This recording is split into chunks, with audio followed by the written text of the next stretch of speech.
It didn't start right away, but I had been kind of neglecting my fitness and all that. Kind of had a crazy year last year, and I am 8 days in a row right now into morning workout. So it's a small one, but it's a big one. That starting the day off that way has always been good for me. I don't know why I ever stop, but when I do start again, I'm always reminded that it's a better way to do it. So that's my big win. Definitely agree. I need to work out. I'm a different person when I work out, a better It's person. uncanny. That is it. Congratulations on that. It is that is really good. It is really, Thank you. really good. Yeah, I I got to am keep going. guilty as well. It's so hard. It's so hard, especially when you're an entrepreneur, you're passionate about work, you love working.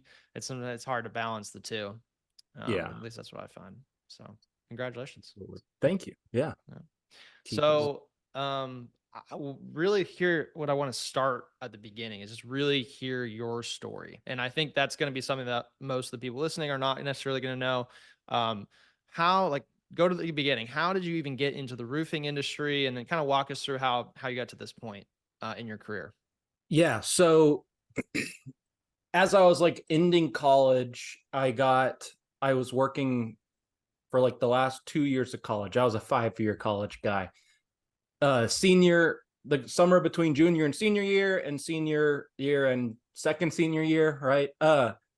I worked for a custom home builder. So I got kind of just, that was my intro into the construction industry. We were building multi-million-dollar homes, and not to pat myself on the back, but like I was a pretty good intern. So they ended up putting me as the person that would go to the different like subdivisions while the project manager or the superintendent was out of town so that they could keep production up. So I that was pretty fun, pretty like action packed, because these were, I mean, it was like 10 big custom homes at any given time, and pretty just fun. I was like a young kid.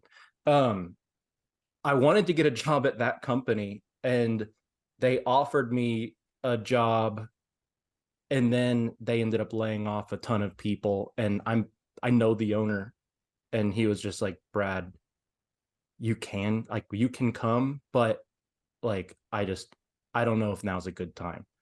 And they've bounced back very well since then, but it was just kind of strange times in the home building industry. So I ended up kind of just looking around and stumbled across roofing distribution, came on as a manager in training at SRS Distribution, pretty quickly got promoted to territory manager instead of like the branch manager route. I just wanted to get into sales, and Hurricane Harvey happened like my first like 6 months of being in sales. So I pretty quickly went from a baby-faced 25-year-old to selling about 6 or 7 million a year in roofing material all over the country, just by chance. Like, had people that I got that flew into Houston, and then they ended up going all over, and they still wanted to buy from me.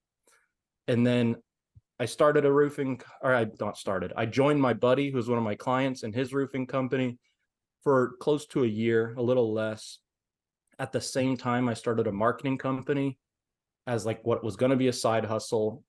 I knew marketing because that was like one of my value propositions for bigger clients.